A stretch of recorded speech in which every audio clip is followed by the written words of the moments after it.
Nail polish on fake nails lasts a very long time, pretty much the whole 4 weeks before you get a fill. But on nail polish, it chips, right? Let me show you how to stop it from chipping. I'm Suzie. I've been doing nails for 39 years, and for the very first 20 years of that, we did nail polish on enhancements. Lasts forever. I have a guest today. Hi, Carol. Hi. How are you? Good. How are you? Carol is my neighbor, friend, and if you are receiving any packages from NCE, Carol is my warehouse manager, and she ships all those lovely parcels to you. She has beautiful natural nails that I thought would be a perfect candidate for showing how to apply nail polish perfectly. So we don't have any chips. Have you ever worn nail polish? Yes. Yes. When you did, when did it start to chip, or did it chip? In about 3 days. It started chipping. Yep. Okay, that is pretty standard.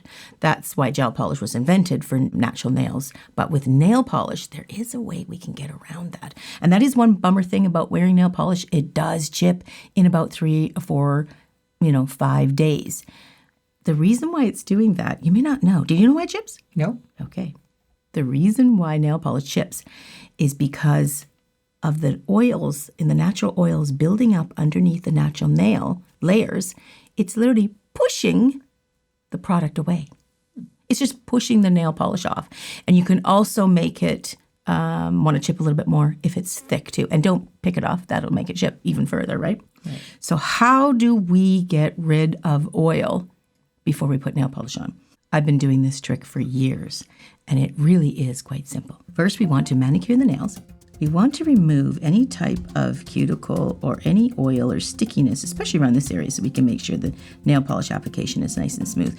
But Carol, your nails are in really good shape. And the reason why I say that is because when you're working with paper, cardboard, boxes, which you work with all day, Yeah. it can dry your hands out quite a bit. But you're actually doing pretty good here. And your cuticles are lovely. They're in great shape. They're not overgrown. They look really good. And your natural nails are quite white. Are they hard too? Let me just... Yeah, yeah. Yeah. They're pretty good. Okay. So this is a lovely set to show some nail polish on too. So we want to make sure there's no debris around here. And that's where the manicure comes in. We want to make sure we push all that back. So we just want to push that back gently. And we want to remove any debris that is on there by scraping it off. And then we can file it off. And then we put some oil on because we want to replenish that when we create all that dust when we're filing, but we want to remove the oil before we put the nail polish on. So now we've got a clean surface to work on. This is beautiful. They're manicured, they're nice and straight. You filed the free edge, you've reshaped them. And before we put our polish on there, actually I'm going to show you what it looks like when you put nail polish on when there's oil on. So let's just take some oil here. I'm just going to put a little drop of oil right there. Let that soak right in. And I'm just going to massage it in there. I'll take the excess away. Now I'm just going to pick one of these polishes. Got a bunch of polishes on the table. SC and OPI and Zoya and Holo Taco. So this is not sponsored by any means. I actually use all these brands. I love these brands. Okay, so there's a little bit of oil on there. I'm going to put a coat of polish on here. Sometimes it might even separate as you're looking at it. But if it doesn't, that will dry. You'll put a second coat on a top coat. But in probably about 24 to 48 hours, it definitely will start chipping off because it's got nothing to adhere to. So a little trick we can do. Now, natural oils you generally don't really see. So what's happening with that natural nail? We've got the natural nail, the layer of oil, the layer of nail polish, second coat of nail polish, and your top coat. And that layer of oil underneath is building with the natural oils or just from the environment if you don't clean that off. It's just building and building and building. And with the natural nail oils, it'll eventually just push the polish and you'll get a little chip.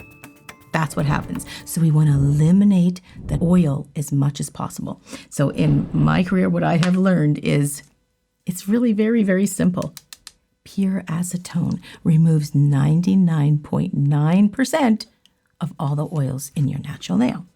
So by wiping it on the natural nail, what we're doing is we're giving the fingernail a little bit of a head start. We're sort of like pushing back time. So if the nails last you 4 or 5 days or 3 to 5 days, we might be able to buy another week out of that.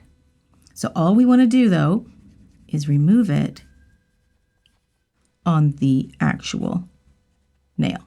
Now, I'll show what it looks like when you get acetone on the finger. You can wipe the whole finger and get in the cuticles and really do it rather than just sticking. If you do hit the skin in the cuticle, I don't know if the camera can pick that up, but can you see how it just like dried it right out? Yeah, you can see that, can't you? You can see that, right, Carol? Yeah. Yeah. So that is removing on the surface all the oils that was in your skin even. Yeah. So it's removing it all on the natural nail too. So when we go to polish,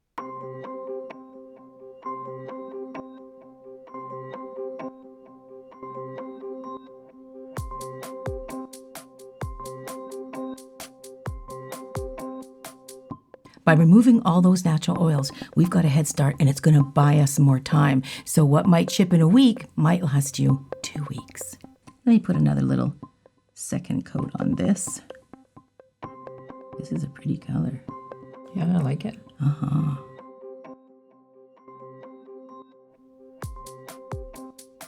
Yeah, very pretty. Okay, so how do we replenish all that dry skin? We simply hand lotion, any type of shea butter, or simply put oil on that area. Now the fingernail, we just did this nail, so it's not quite dry yet, but you can put it right over top if it's dry. But we just want to replenish. Obviously that's way too much, and we'll let it rub it and soak it in. But acetone is your best friend when it comes to this. So here's another little thing you can do.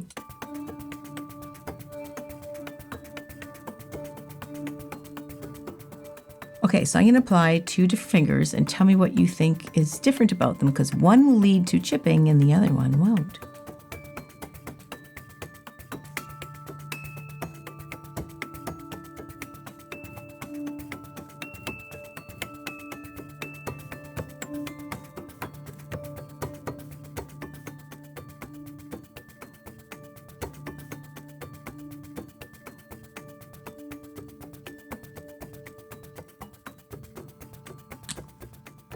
Do you see a diff? Can you see a diff? No. This one looks thicker. Yes. That leads to chipping. Ah, okay. So when it's too thick, it can literally have an edge to it and it can chip away. So you're better to put on 2 or 3 thinner layers than one thicker. Gel might have a little bit trouble curing because it's a little bit thicker. Plus it also can wrinkle. So I always suggest even 2 or 3 thinner layers with gel too. Yeah. It's the same rule. Right. Absolutely, you're right. If you're looking in the store for nail polish remover, if you want to remove all of the oil, 99.9% of the oil, which is what acetone does, buy pure acetone. If you buy a nail polish remover, they have non-acetone and they have removers with acetone in it. Even if you buy it with the acetone in the remover, it's still going to have oils in it to replenish on the skin, which is going to go on the nail. So you're not really removing 99.9%, right? So just make sure when you're purchasing your nail polish remover, if you are looking for an acetone in it, you still may have an oily problem. But if you want to remove it all, 99%, make sure you're getting pure acetone. This video is not sponsored and it's non-specific. These are both really good brands and I use them both. As you can see, I have them. So it's not against any one of them. It's just pointing out what you're looking for, making sure you're getting the remover to do the job that you want. Okay, so what about a top coat? Do I really need one? That's a really good question. And the reason why you do need a top coat, and the reason why we don't want a top coat on there is you want to protect the color. And it's also a layer of what's going to take a beating out in the world before it gets to the color. Okay. If you didn't put the top coat on, then you could see your little, if we put, let's say, black on your nails, you'll see little black streaks or red streaks or pink streaks on all your work that you're doing if you don't put the top coat on, which the nail polish is coming off. So the top coat will protect that color underneath. And it keeps it shinier too. Nice, okay. Yeah, good question. Thank you. I know I've said it before, but I love nail polish. I've become an expert at application and making it last longer. This will help avoid a chipping for a lot longer. I hope it works for you too.